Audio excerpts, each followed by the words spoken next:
Senator, I'm not going to get into the specifics. Why are you going to get into the specifics? Is it because it's all classified? Because this is currently under review by the National Security Because Council. it's all classified? If it's not classified, share the text now. They're talking about the timing of U.S. airstrikes, correct? Yes. This sloppiness, this incompetence, this disrespect for our intelligence agencies.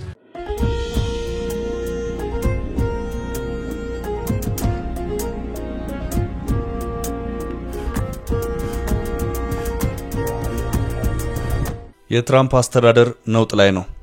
ከከፍተኛ የትራምፕ አመራሮች የሾለከው ጥብቅ ወታደራዊ መረጃ አስተዳደሩን እየናጠው ነው። ነገሩ ወደ ሴኔቱም አምርቶ ከባድ የጥያቄና መልስ መፋጠጥ ተፈጥሯል። አንዳንድ የትራምፕ ባለስልጣናትም ሊባረሩ ይችላሉም እየተባለ ነው። በመግቢያችን ላይ ተከታተላችሁትም ከዚሁ ጋር የተያያዘውን ነው ይዘናል። ከልብ የመነጨ የከበረ ሰላምታችን በእያላችሁበት ይድረሳችሁ። ውድ የፈታ ቤተሰቦች እንዴት አረፈዳችሁ? ለሰዓቱ የመራረጥናቸውን መረጃዎች ይዘን ተገኝተናል። አንኳር ጉዳዮችን በማስተዋወቅ እንጀምራለን። ህወሓት ከተነጋገርነው ውጪ ነው በፌደራሉ መንግስት ተክጃለሁ የሚል መግለጫን አውጥቷል። በጀነራሉ ዙሪያ ተስማምተን ነበር፣ ነገር ግን ቃል ታጥፏል ሲልም ጠበቅ ያለ መግለጫ አውጥቷል። መግለጫው ጠቅላይ ሚኒስትር አብይ አህመድ ለትግራይ ህዝብ ያቀረቡትን ጥሪ ተከትሎ የወጣ ነው። ጥንቅራችን ሰፋ አድርጎ ከያዛቸው መረጃዎች መካከል ነው። የሳልሳይ ወያነ ትግራይ ፓርቲ ጠቅላይ ሚኒስትር አብይ አህመድ ትላንት ለጊዜያዊ አስተዳደሩ ፕሬዝዳንት ለመሾም ያቀረቡትን ጥቅም አልባ ነው ሲል ተሰማ። በኢሜል ብልጫ ያገኘ ይመረጣል ብሎ መጠበቅ ሞኝነት ነው ሲሉ ሊቀመንበሩ ተናግረዋል። በኢሜል ማን ብልጫ እንዳገኘም የሚረጋገጥበት መንገድ የለም፣ የህዝብ ሐሳብ አካተትን ከማለት ውጪ ውሳኔው አሁን የጠቅላዩ ብቻ ነው ሲሉ አስተያየት ሰጥተዋል። የምንመለከት ይሆናል። ራሳቸውን የሚያጠፉ ሰዎች ተበራክተዋል። በኢትዮጵያ ራስን የማጥፋት ሁኔታ ተደጋጋሚ እየተከሰተና ራሳቸውን የሚያጠፉ የሰዎች ቁጥር ከዕለት ወደ ዕለት እየጨመረ መምጣቱ ተነገረ። በ7 ወራት ውስጥ ብቻ 40 የሚሆኑ ሰዎች ራሳቸውን አጥፍተዋል። አብዛኞቹ ወንድ ወጣቶች ናቸው። ከጳውሎስና ከዳግማዊ ምኒልክ ሆስፒታል የተገኘ አሳዛኝ መረጃውን ወደ እናንተ እናደርሳለን። ከ30 በላይ ኢትዮጵያውያን በዛምቢያ መታሰራቸውን የምንመለከት ይሆናል። በሱዳን ለ2 ዓመታት ያለ የተካሄደው ጦርነት አሁንም የቀጠለ ቢሆንም የሀገሪቱ መዲና ካርቱም ከትላንት ጀምሮ በሀገሪቱ ጦር ኃይል ቁጥጥር ስር ገብታለች። የጀነራል መሐመድ ሐምዳን ዳጋሎ ጦር ሸሽቷል። ተፋላሚው የጦር ኃይሉ አዛዥ ጀነራል አብዱል ፈታህ አልቡርሃን በድል ካርቱም ገብተዋል። ይህንኑ የሚመለከት አጠር ያለ ዘገባን በጥንቅራችን አካተናል። የፕሬዝዳንት ትራምፕ አስተዳደር ከባድ አደጋ ውስጥ ወድቋል። ከሀገሪቱ ቁልፍ ሰዎች አፈትልኮ ወጣ የተባለው መረጃ አስተዳደሩን እየናጠው ነው። የትራምፕ ቁልፍ ሰዎችም የሴኔት ጥያቄ ውስጥ ገብተዋል። ጥንቅራችን በዚሁ አጋጣሚ ክስተት ዙሪያ የሚያደርሳችሁ መረጃ አለ። እስከ ፍጻሜ አብራችሁን ቆዩ። የምንለቃቸው ዕለታዊ ትኩስ ዜናዎች እንዲደርሷችሁ ላይክ፣ ሼር፣ ሰብስክራይብ ማድረግ እንዳትረሱ።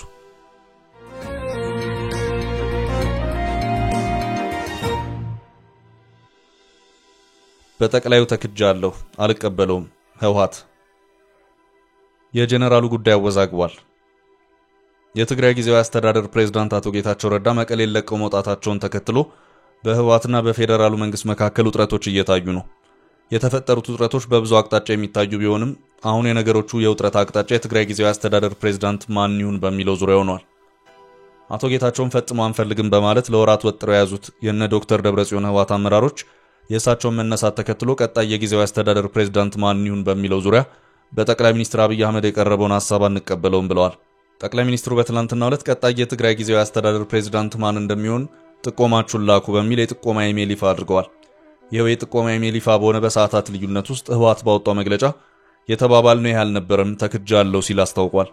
ህወሓት በዚህ መግለጫውም ከአቶ ጌታቸው ቀሪ መደረግ በኋላ ቀጣዩ ፕሬዝዳንት ማን መሆን አለበት በሚለው ዙሪያ ከፌደራሉ መንግስት ጋር የመከረ መሆኑን አስታውቋል። በዚህም በማዕከላዊ ኮሚቴ ደረጃ መክሬና ዘክሬ ሌተናል ጀነራል ታደሰ ወረደ ፕሬዝዳንት እንዲሆኑ ከወሰንኩ በኋላ የውሳኔ ሐሳቡንም ለፌደራሉ መንግስት አቅርቤ ተቀባይነት አግኝቶ ነበር። ነገር ግን የተባባልነው ቀሪ ሆኖ የኢሜል ጥቆማ መጥቷል ሲልም ህወሓት ከተባባልነው ውጪ ነው ሲል ባወጣው መግለጫ ተቃውሞውን አሰምቷል። አሁን ህወሓት በጥብቅ እያነሳ ያለው የጀነራሉን ጉዳይ ነው። ጀነራሉ ታደሰ ወረደ ናቸው። የህወሓት አመራሮች አቶ ጌታቸው ስልጣን ላይ ያሉም ደጋግሞ በጀነራሉ እንዲተኩ ሲወተቡትም ነበር። አዲስ አበባ ድረስ መጥተው ከጠቅላይ ሚኒስትሩ ጋር በነበራቸው ተደጋጋሚ ውይይቶች ላይም ሌተናል ጀነራል ታደሰ ወረደ ፕሬዝዳንት ይሁኑልን በማለት ብዙ ወትውተውም እንደነበር የቀደሙት መረጃዎች ያመለክታሉ። በመጨረሻም በዚህ ዙሪያ ተስማምተን ነበር፣ ነገር ግን 4 ኪሎ ላይ ቃል ታጥፏል ሲልም ህወሓት በዚሁ መግለጫው አስታውቋል። ህወሓት በዚሁ መግለጫውም አሁን ያለውን የጊዜያዊ አስተዳደሩን አፈጻጸም በመገምገም ፕሬዝዳንቱ ለመቀየር በስምምነት ተደርሷል። ስለሆነም ጀነራል ታደሰ ወረደ ፕሬዝዳንት እንዲሆን የህወሓት ማዕከላዊ ኮሚቴ የወሰነ ሲሆን በኢትዮጵያ መንግስት በኩልም ተቀባይነት አግኝቶ ነበር። ይሁን እንጂ ስምምነቱ ወደ ጎን በመተው በጠቅላይ ሚኒስትሩ ጽህፈት ቤት የተጠራው የጥቆማ ጥሪ ፕሬዝዳንት የመሾም ስልጣን የጠቅላይ ሚኒስትሩ የተናጠል ውሳኔ የሚያስመስልና የፕሪቶሪያውን ስምምነት የሚጥስ አካሄድ ስለሆነ ተቀባይነት የለውም ሲል ነው ያስታወቀው። ህወሓት በዚህ መግለጫው በፌደራሉ መንግስት በኩል በርካታ በደሎች እየተፈጸሙብን ነው ሲልም ክሱን አሰምቷል። የፕሪቶሪያው ስምምነት ከተፈረመ 2 ዓመት ተኩል ሆኖታል። በህወሓትና ትግራይ በኩል ስምምነቱ በፍጥነት እንዲፈጸም ተሰርቷል። ስለ ሰላም ሲባል የትግራይ ህዝብ መሸከም የማይገባውን ግፍ ተሸክሞ ቆይቷል ያለው ህወሓት በኢትዮጵያ መንግስት በኩል ሊፈጸም የሚገባቸው በተለይም የትግራይን መብትና ደህንነት የሚመለከቱ ወሳኝ የስምምነቱ ይዘቶች የመፈጸም ተግባር ሳይሆን በስምምነቱ የሌሉ ጉዳዮች በብቸኝነት በትግራይ ላይ በመጫንና የሰላምን ሂደት በሚጎዱ ተግባራት ተጠምዶ ይገኛል ሲልም ወቀሳውን ሰንዝሯል። የኢትዮጵያ መንግስት የፕሪቶሪያን ስምምነት እየጣሰ ነው በማለት በዚሁ መግለጫው ደጋግሞ ክሱን ያሰማው ህወሓት እስካሁን በነበሩት የፕሪቶሪያ ስምምነት የሚጻረሩ ተግባራት በተጨማሪ ሌሎች አዳዲስ ጥሰቶችም ጭምር በኢትዮጵያ መንግስት እየተፈጸሙ ይገኛሉ ሲልም አስታውቋል። በፕሪቶሪያ ስምምነት አንቀጽ 3 መሰረት ተፈራራሚ ወገኖች በቀጥታም ሆነ በተዘዋዋሪ አንዱ ሌላውን ያለመተንኮስ ግዴታ አለበት። ተንኳሽ የፕሮፓጋንዳና የሚዲያ ስራዎች የተከለከሉ ናቸው። እነዚህን ግዴታዎች በመጣስ የኢትዮጵያ መንግስት የትግራይን ህልውና የሚፈታተኑ ሁካታና ግጭትን የሚፈጥሩ ስራዎች ከጀመረ ረዘም ላለ ጊዜ ቆይቷል። ልክ የሌለው ሀብት አፍስሶ እየተረባረበም ይገኛል ሲልም ተጨማሪ ክስን አሰምቷል። ህወሓት በዚሁ መግለጫው ጫና ያሉ ቃላትንም ጭምር ተጠቅሞ ታይቷል። መንግስት ሸቀጦችና ነዳጅም ወደ ትግራይ እንዳይገቡ እያደረገ ነው በሚልም በዚሁ መግለጫው ተጨማሪ ክስን ያቀረበበት ሁኔታም ታይቷል። መግለጫው የኢትዮጵያ መንግስት በዘር ማጽዳቱ ጦርነት ምክንያት ለትግራይ ህዝብ ያደረሰበት ግፍ ለመካስ መጣር ሲገባው እንደ ነዳጅና ሌሎች በመንግስት የሚተዳደሩ ወሳኝ ሸቀጦችና አገልግሎቶችን በመከልከል በትግራይ የሚካሄዱ የህይወት አድንና ሌሎች ተጓዳኝ ስራዎች እንዲቆሙ በማድረግ በትግራይ ህይወትና ኑሮ መጫወቱን ቀጥሏል ሲልም አስታውቋል። ህወሓት በዚሁ መግለጫው ማጠቃለያ ላይ የኢትዮጵያ መንግስት በግልጽ እየታዩ ካሉት እና ለህዝብ ጎጂ የሆኑትን ሁከትና ግጭት ከሚፈጥሩ ተግባሮች ተቆጥቦ ዘላቂ ሰላምና የጋራ ጥቅም በሚያረጋግጡ ተግባሮች እንዲያተኩር ጥሪያችንን እናቀርባለን። ለሚመለከተው ሁሉ አሁንም እንደ ትላንቱ ምርጫችን ሰላምና ልማት መሆኑን ከዚህ ቅንና ጠቃሚ መንገድ ላለመውጣት የሚቻለንን ሁሉ እንደምናደርግ ልናረጋግጥላችሁ እንወዳለን ሲል አስታውቋል።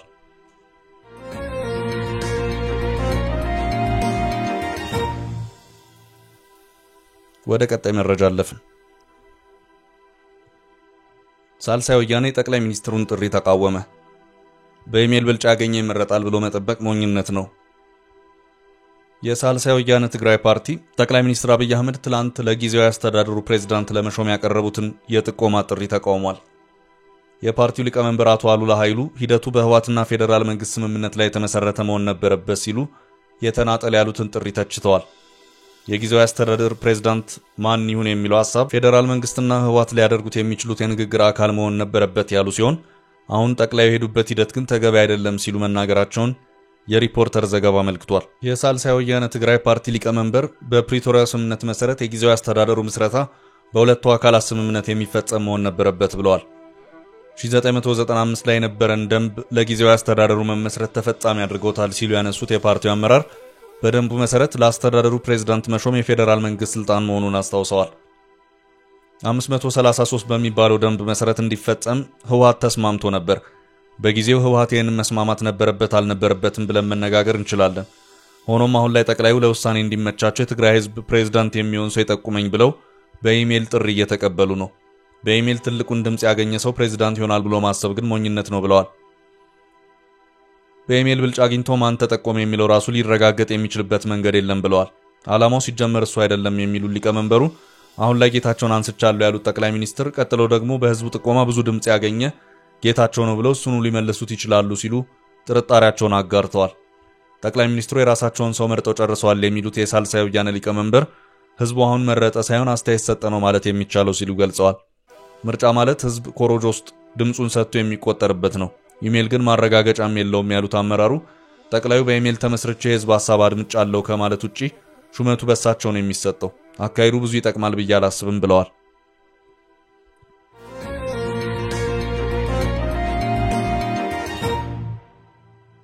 በቀጣይ መረጃ ትራምፕ አስደንጋጭ ፈተና ውስጥ ገቡ።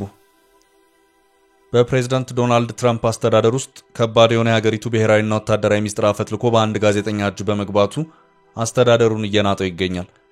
አሜሪካ በሚገቡ የሀገራት ምርቶች ላይ ታሪፍ በመጫን ፊርማ ውስጥ ተጠምዶ የከረሙት ፕሬዝዳንት ትራምፕ በዙሪያቸው የሰበሰቧቸው አመራሮች ምን አይነት ናቸው እስኪባል ድረስ ከባድ ውርደት ተከትሏል።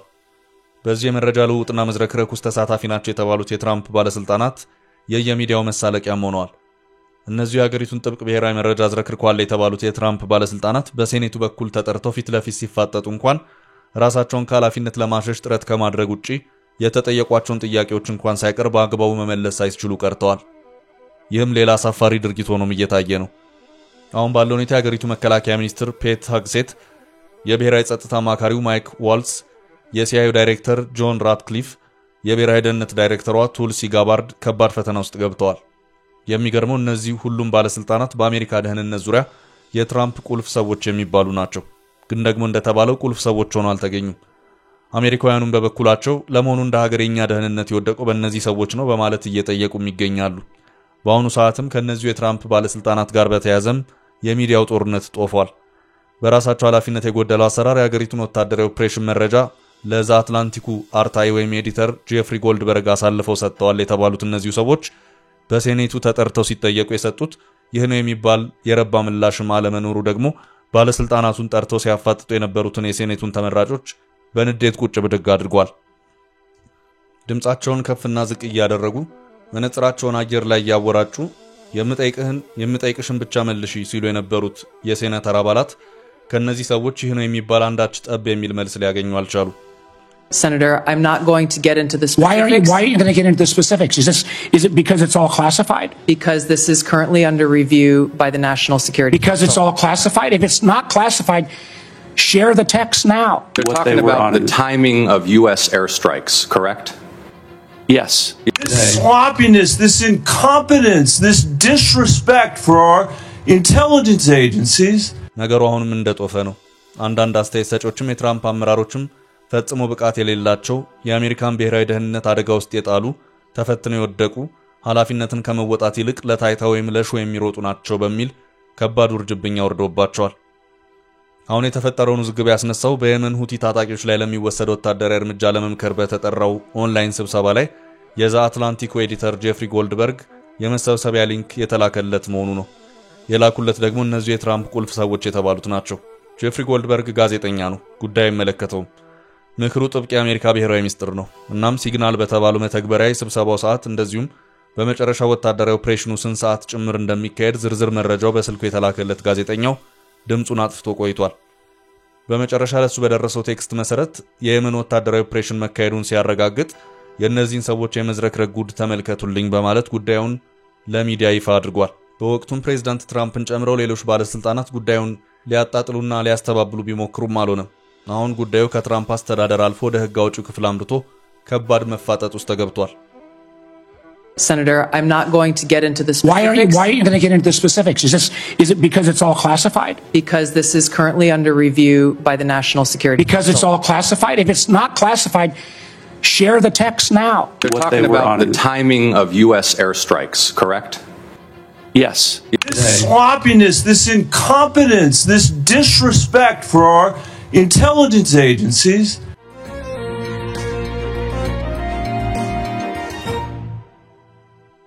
በቀጣይ ርዕሳችን በዛምቢያ 37 ኢትዮጵያውያን ታሰሩ። የዛምቢያ ፖሊስ 37 ኢትዮጵያዊ ዜግነት ያላቸውን ሰዎች ማሰሩን ገለጸ።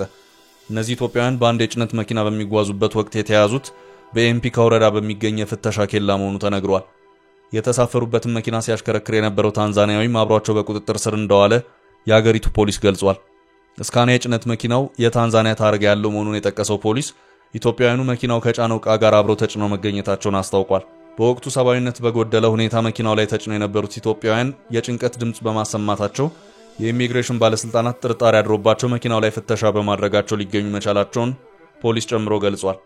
ከ37 ውስጥ አንዳንዶቹ ከመኪና ከወረዱ በኋላ መቀመጥም ሆነ መቆም የማይችሉበት ሁኔታ ላይ እንደነበሩ ጠቅሶ አምስቱ ግን በጽኑ ሁኔታ ውስጥ በመገኘታቸው ወደ ሆስፒታል መወሰዳቸውን ኒውስ ኢንቬዥን 24 የተሰኘው ሀገሪቱ ጋዜጣ የፖሊስ ዘገባን ጠቅሶ ዘግቧል።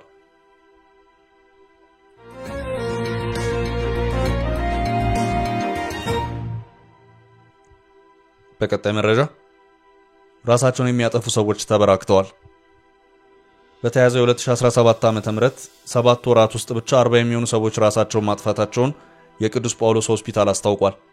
በኢትዮጵያ ራስን የማጥፋት ሁኔታ በተደጋጋሚ እየተከሰተና ራሳቸውን የሚያጠፉ ሰዎች ቁጥር ከዕለት ወደ ዕለት እየጨመረ በመምጣቱ አሳሳቢነቱም ከፍተኛ ሆኗል ተብሏል።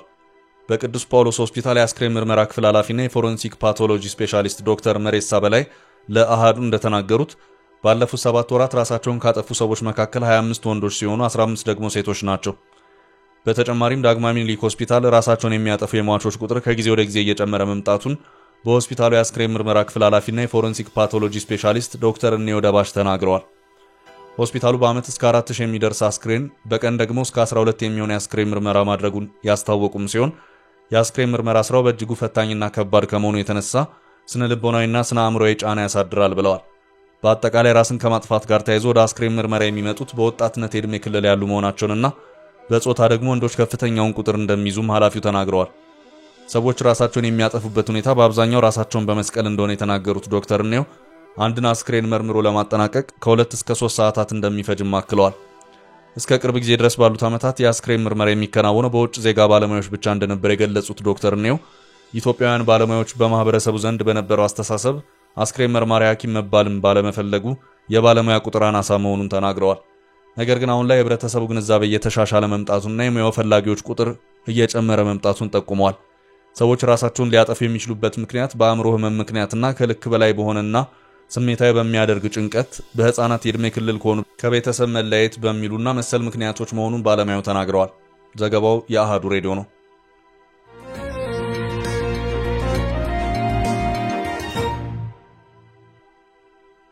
ካርቱም ነጻ ወጣች። ጀነራሉ ከሁለት ዓመታት ላስጨራሽ ውጊያ በኋላ በመጨረሻም የሱዳን ዋና ከተማ ካርቱም በጀነራል አብዱልፈታህ አልቡርሃን በሚመራው የሀገሪቱ ጦር ኃይሎች እጅ ወደቀች። ባለፉት ዓመታት በተካሄዱት ውጊያዎች በብርቱ አይሎ የታየው የጀነራል መሐመድ ሐምዳን ዳጋሎ ጦር ካርቱምን ተቆጣጥሮ ቢቆይም ከዚህ በላይ መቀጠል ሳይችል ቀርቷል። የሀገሪቱ ጦር ኃይል መዲናዋን ለማስለቀቅ ለቀናት ያካሄደውን ላስጨራሽ መጠነ ሰፊ ማጥቃት ውጤት አግኝቶ በመጨረሻም ከትላንት ረቡዕ መጋቢት 17 ቀን 2017 ዓ.ም ጀምሮ ካርቱም ሙሉ በሙሉ ከጀነራል ዳጋሎ ጦር ውጭ የሆነችበት ሁኔታ ተፈጥሯል። የዛሬ 2 ዓመት በነበሩት ውጊያዎች ከተማዋን ከተነጠቁ በኋላ መንግስታቸውን ጊዜያዊ መቀመጫ በቀይ ባህር ዳርቻዋ ፖርት ሱዳን አድርገው የነበሩት የሀገሪቱ ጦር ኃይሎች መሪ ጀነራል አብዱልፈታህ አልቡርሃንም በድል ካርቱም ገብተዋል። አልቡርሃን ካርቱም የገቡት የካርቱም ኤርፖርት ሙሉ በሙሉ ከተለቀቀ በኋላ እንደሆነም የሱዳን ትሪቢዩን ዘገባ አመልክቷል። ከ2 ዓመታት ውጊያ በኋላ ካርቱም ኤርፖርት ላይ ስታርፍ የጀነራሉ አውሮፕላን የመጀመሪያዋ ናትም ተብሏል። በጀነራል መሐመድ ሐምዳን ዳጋሎ የሚመራው የፈጥኖ ደራሽ ጦር ካርቱም ላይ ከባድ ወታደራዊ ምት ከደረሰበት በኋላ አብዛኛው ጦር ከመዲናዋ በስተምዕራብ አቅጣጫ ጠቅልሎ ያፈገፈገ መሆኑንም ይኸው የሱዳን ትሪቢዩን ዘገባ አመልክቷል። ጀነራል አብዱልፈታህ አልቡርሃንም ካርቱም ነጻ ወጣለች ሲልም አውጇል። የሱዳን የዛሬ 2 ዓመት ጦርነት የፈነዳው በጀነራል መሐመድ ሐምዳን ዳጋሎ የሚመራው ፈጥኖ ደራሽ ጦር በድንገት በሱዳን ጦር ኃይል ማጥቃት በመክፈቱ ነበር። አሁን ካርቱም በጦር ኃይሉ እጅ ገባች እንጂ ዳርፉርን ጨምሮ ሰፊ የሱዳን ግዛት አሁንም ድረስ በጀነራል ዳጋሎ ጦር እጅ ያለ መሆኑንም መረጃዎች ያመለክታሉ። ይህም ጦርነት ቀጣይ መሆኑን አመላካች ነው እየተባለም ይገኛል። ቻችን ለዛሬ ያዝንላችሁን ርዕሰ ጉዳዮች እዚህ ላይ ቋጨን። ላይክ፣ ሼር እና ኮሜንት በማድረግ ለቻናላችን ድጋፋችሁን መግለጽ እንዳትዘነጉ እያልን ከሌሎች መረጃዎች ጋር ደግመን እስክንገናኝ ቸር ያሰማን ስንል ተሰናበትን።